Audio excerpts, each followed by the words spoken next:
Swandi Channel, secara dan mitologi sekenal penjuru dunia.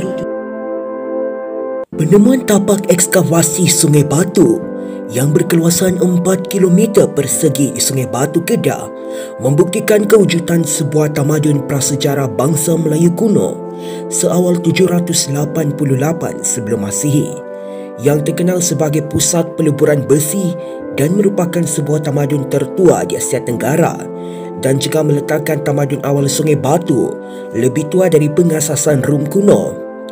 Penemuan ekskavasi ini bermula dari permintaan Jabatan Warisan Negara atau JWN agar Pusat Penyelidikan Arkeologi Global Universiti Sains Malaysia untuk melengkapkan data kawasan Lembah Bujang. Permintaan ini dibuat kerana berdasarkan rekod Geographic Hypothesis Ptolemy menyatakan terdapat sistem dagangan di antara dunia barat dan timur melalui laluan Semenanjung Emas atau yang lebih dikenali sebagai Malay Peninsula pada abad pertama. Hasil penemuan dari ekskavasi arkeologi menunjukkan wujud pusat pelabuhan kuno dan aktiviti perdagangan. Penemuan runtuhan binaan seperti jeti kuno, dinding bangunan pentadbiran dan tapak ritual setempat yang unik dibina menggunakan asas binaan batu bata menunjukkan masyarakat setempat pada masa itu mempunyai kemahiran yang tinggi dalam seni bina infrastruktur dan bangunan. Pada tahun 2015, para arkeologi di Sungai Batu telah berjaya menemui beberapa buah kapal kuno yang tertanam di dasar tasik sekitar kawasan ekskavasi. Kapal-kapal yang ditemui sepanjang 40 hingga 100 kaki dan dianggarkan berusia 2,500 tahun dipercayai digunakan bagi tujuan perdagangan. Peristiwa-peristiwa yang sezaman dengan tamadun Sungai Besi. Maharaja pertama tamadun Jepun iaitu Maharaja Jimmu naik takhta di Jepun pada tahun yang sama. Pada sekitar waktu ini, tamadun tergantung Babylon sedang dibina. Pada waktu ini, agama Majusi sedang tersebar di tamadun Parsi. Pythagoras, ahli matematik agung yang mencipta teorem Pythagoras pun lahir. Dinasti Zhou 1046 hingga 256 sebelum Masihi sedang memerintah China yang diperintah oleh Raja Jian. Pada masa ini jugalah salah satu kota purba China iaitu Wuxi mula didirikan.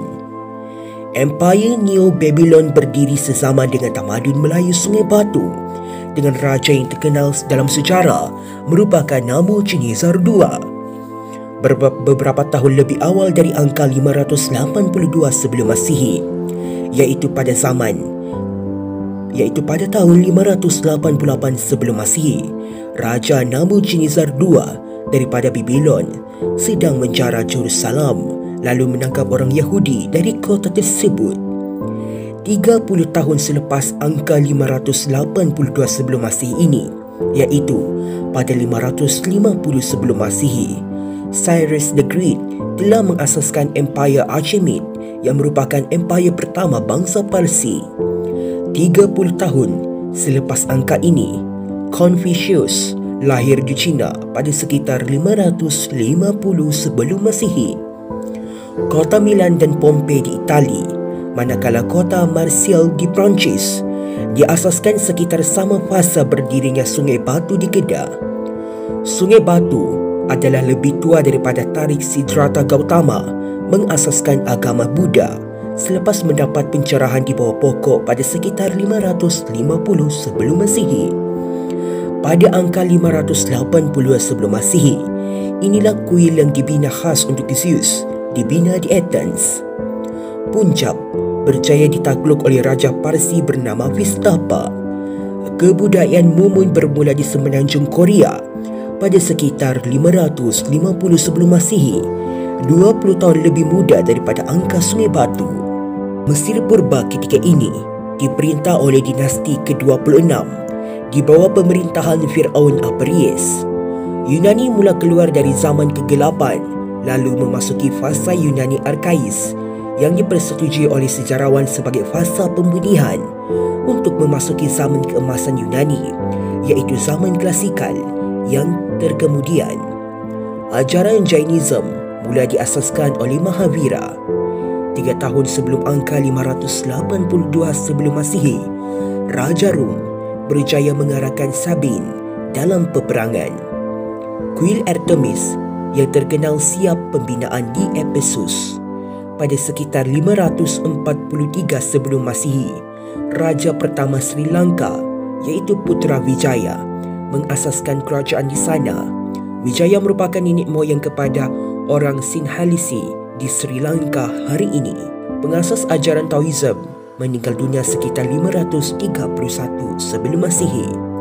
Sun Tzu menulis manuskrip falsafah perang paling terkenal dalam sejarah iaitu Seni Peperangan lahir sekitar 544 sebelum Masihi, iaitu kira-kira hampir 40 tahun lebih muda dari angka 582 sebelum Masihi. Nabi Zulkifli alaihissalam dipercayai wafat sekitar 570 sebelum Masihi. Raja terakhir daripada 7 raja purba Rom memerintah, lalu Republik Rom mula mengambil alih fasa tamadun Rom pada sekitar 510 sebelum Masihi, iaitu 80 tahun selepas berdirinya Sungai Batu. Fasa ini ialah fasa kejatuhan tamadun Olmec di tamadun Mesoamerika. Falsafah lain juga seperti legalism dan Moism juga sedang subur di China seperti Confucius dan Taoism sezaman dengan Sungai Batu. Banyak lagi peristiwa-peristiwa bersejarah yang sezaman dengan tamadun Sungai Batu.